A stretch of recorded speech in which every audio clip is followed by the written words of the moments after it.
Hello there, and welcome to the show, and today I'm going to be talking about WWE Crown Jewel. This show took place on October 11th, live from the RAC Arena in Perth, Australia, had an attendance of over 13,000 people, a lot of whom were fans of John Cena. A lot of John Cena t-shirts in the crowd during the show. Let's talk about it.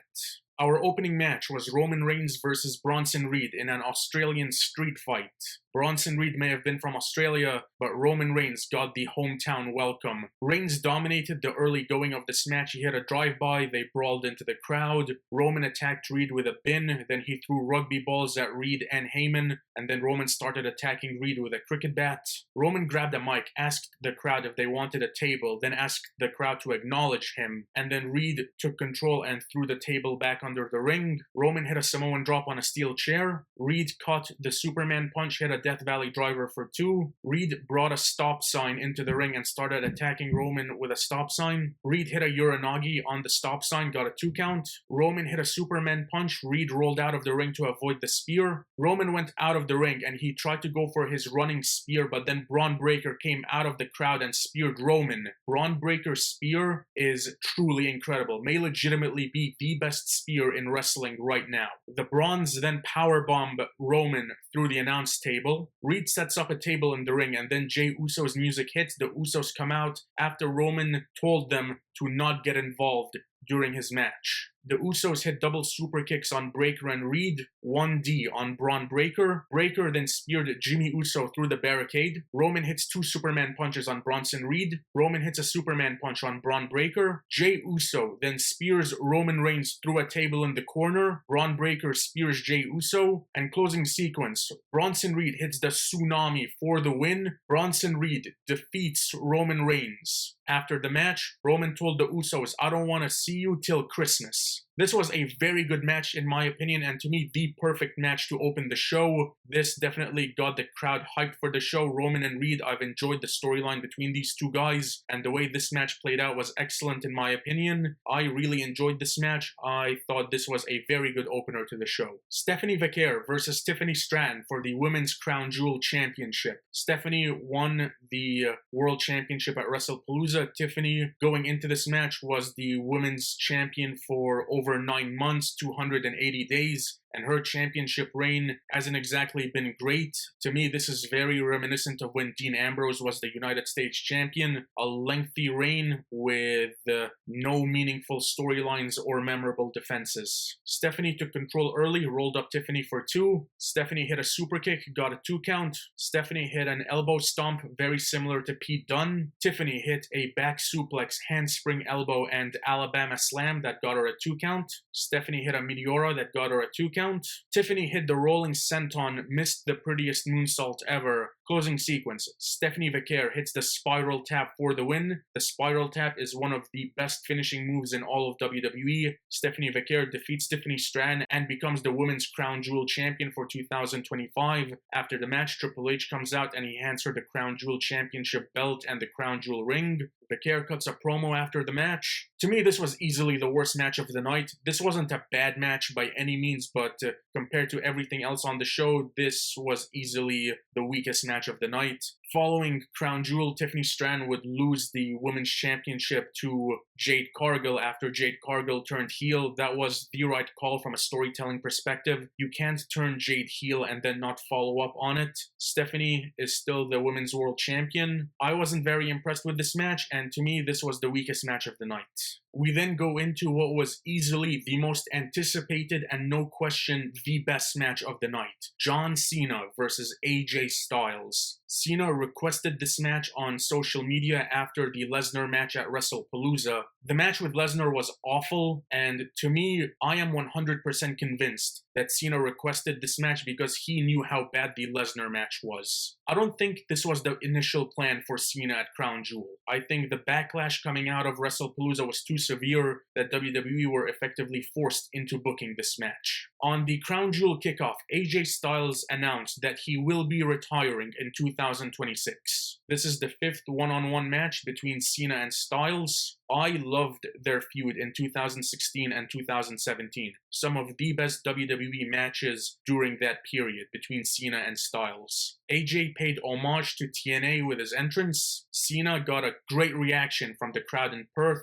They sang along to every word of his theme song. He took control of the camera for a little bit. I thought that was pretty cool. Cena had his usual drawn-out introduction, and then he signaled to the announcer, and he handed the announcer a piece of paper, and Cena wrote a custom intro for AJ Styles. This intro was phenomenal in my opinion, no pun intended. It referenced TNA, the Bullet Club, beat up John Cena, and the face that runs the place, all of which were awesome. Decent back and forth to start the match, and already we got "This is awesome" chants from the crowd. The crowd chanted TNA, fight forever. AJ hit a running forearm shot for 2. We got a great sequence of counters with the 5 moves of doom being traded against a series of strikes. Cena hit an AA for 2, AJ hit an Ushigoroshi. Cena hit a skull-crushing finale for a 2 count. Shout out to The Miz. AJ hit a backbreaker and then a blue thunderbomb. AJ hit a scorpion death drop. Shout out to Sting. Styles Clash countered into the STF. AJ then reversed that into the crossface. Cena locked in the accolade. Shout out to Rusev. We got Rusev Day chants during this moment. AJ locked in the Coquina clutch. Shout out to Samoa Joe. We got chants for Joe. Calf Crusher countered into the walls of Jericho and then countered into the Lion Tamer. Y2J chants. Shout out Chris Jericho. AJ then locked in the Calf Crusher again. Cena locked in the STF. AJ hit a Styles Clash 2 count. The best part of this match, and to me the highlight of Crown Jewel 2025. John Cena countered the phenomenal forearm into Sister Abigail. The pop that this got from the crowd was incredible and a callback to one of the best periods in WWE. The 2017 Elimination Chamber, with the final 3 being Cena, Styles, and Bray Wyatt. And Bray Wyatt catching the phenomenal forearm into Sister Abigail, becoming the WWE Champion. One of the best championship wins, maybe ever. That 2017 Elimination Chamber was incredible. One of the best Elimination Chamber matches of all time, in my opinion. And during this moment, the Fireflies came out in Perth. Thank you, Wyatt chants. I definitely got emotional during this moment. To me, this was no question the highlight of Crown Jewel. What an incredible moment. AA countered into the Angel's Wings. Shout out to Christopher Daniels, that got a 2 count. AJ hit Fade to Black. Shout out to Frankie Kazarian, that got a 2 count. Cena hit the Draping DDT, and the crowd started chanting for an RKO. And Cena listened. He started hitting the mat and hit an RKO for a 2 count. Shout out Randy Orton. Cena then smiled, and he went into the corner, and he teased hitting the punt kick. AJ countered that into the AA, got a 2 count. That was incredible. AJ then was gonna hit the You Can't See Me. Cena countered that and hit a choke slam for a 2 count. Shout out to the Brothers of Destruction, Kane and The Undertaker, both of whom Cena has history with, and AJ being The Undertaker's final opponent. We got chance for a 619, but AJ was able to avoid it with a clothesline. AJ hit a springboard 450 splash. AJ started tuning up the band and hit sweet chin music for a 2 count. Shout out Shawn Michaels. AJ hit the phenomenal forearm, got a 2 count. Both these guys chants. Yes chants. AJ hit some elbows to the head. Cena hit an AA for a 2 count. Cena tried to hit an avalanche AA. AJ hit elbows against the head. Cena caught a crossbody and hit the tombstone pile driver. And the closing sequence, Cena hit one final AA for the win. Show of respect after the match. This was phenomenal. This was one of WWE's best matches in 2025. Start to finish, this match was incredible. One of Cena's best matches of the year. No question, the best match of the night.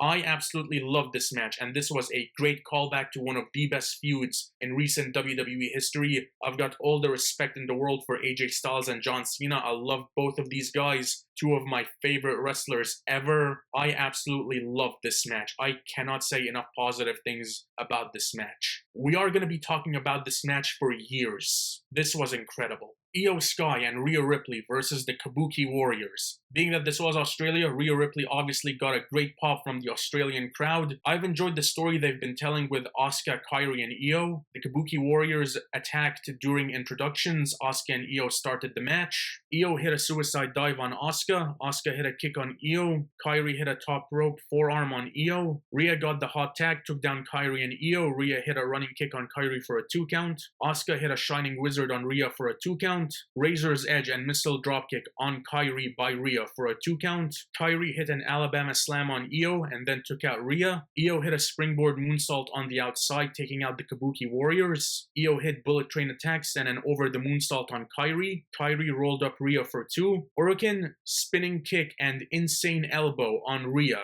Io made the save at the count of 2. Asuka rolled up Rhea for 2. Rhea hit a big boot, knocking Kairi off the apron. And the closing sequence, Rhea Ripley hits Riptide on Kairi Sane, followed up by an over the moonsault on Kairi by Io for the win. Rhea and Io win this match, no surprise there. Rhea Ripley was not losing a match in Australia. To me, this was a pretty good tag team match. I enjoyed the story that they were telling with Asuka, Kairi, and Io, and to me, this was a pretty solid match. Cody Rhodes versus Seth Rollins for the Men's Crown Jewel Championship. Rollins came out alone, by himself, without the Vision, and the story of this match was Seth Rollins never beating Cody Rhodes. The record going into this match was 0-3. So going into this match, it was a must-win situation for Rollins, and it was pretty clear that Rollins was going to win this match. He could not lose this match. Both of these guys won their world titles at SummerSlam. Rollins' ring gear was a combination of the gear he had in his 3 previous matches against Cody Rhodes. Nice storytelling there. And Rollins came out wearing the watch that Cody gifted him following WrestleMania 41. We got some chain wrestling to start the match. Cody got the better of that exchange. Cody hit a disaster kick, knocking Rollins off the apron. Rollins started yelling at Michael Cole. Cody attacked Rollins. Rollins caught a disaster kick and hit a sit-out powerbomb for 2. Rollins took control. He was taunting Wade Barrett. Rollins did the Stardust cartwheel. Rollins locked in the figure 4. Cody reversed it. Cody hit a vertebreaker. Cody then hit a power slam, disaster kick, some punches, a bionic elbow, and the suicide dive, followed by a Cody cutter for 2. Crossroads countered into a roll-up for 2. Disaster kick countered into the pedigree for 2. Rollins then countered the Crossroads into a Crossroads of his own for 2. Rollins missed the Phoenix Splash. Cody missed the Cody cutter. Rollins hits a pedigree and a stomp for 2. Rollins then grabbed the watch and he wore it like brass knuckles. He then took off the watch and put it on the mat. Cody hit a super kick, Cody cutter, and Crossroads for 2. Rollins hit a coast-to-coast headbutt, landed on his left shoulder. And the way he landed, that did not look like a good landing. I'll talk more about this at the end of the match. Rollins hit a Spanish fly off the top rope and then hit a Uranagi that got him a 2 count. Cody hit a Crossroads off the top rope that got him a 2 count. Ref bump. Rollins punched Cody with the watch. Rollins hits a stomp. And then, closing sequence, Rollins hit a super stomp off the second rope for the win. Seth Rollins defeats Cody Rhodes in a one-on-one match and becomes the Crown Jewel champion for 2025. After the match, Triple H hands the Crown Jewel championship belt and championship ring. Rollins cuts a promo after the match, and the show goes off the air with Rollins and Stephanie Vaquer celebrating. This was a very good match between Cody and Rollins. This was an excellent main event. And to me, this was the second best match of the night, just behind Cena and Styles. The coast-to-coast headbutt and the way Rollins landed. After Crown Jewel, reports started coming out that Rollins was injured. And on Raw following Crown Jewel, Rollins was betrayed by the Vision. And the very next week, the World Heavyweight Championship was vacated. And Rollins, the injury is legitimate and he's going to be out of action for the next 6 months. Best wishes to Seth Rollins. I wish him a speedy and healthy recovery, and all the respect in the world to Seth Rollins for being able to continue the match following that injury. This was a very good main event.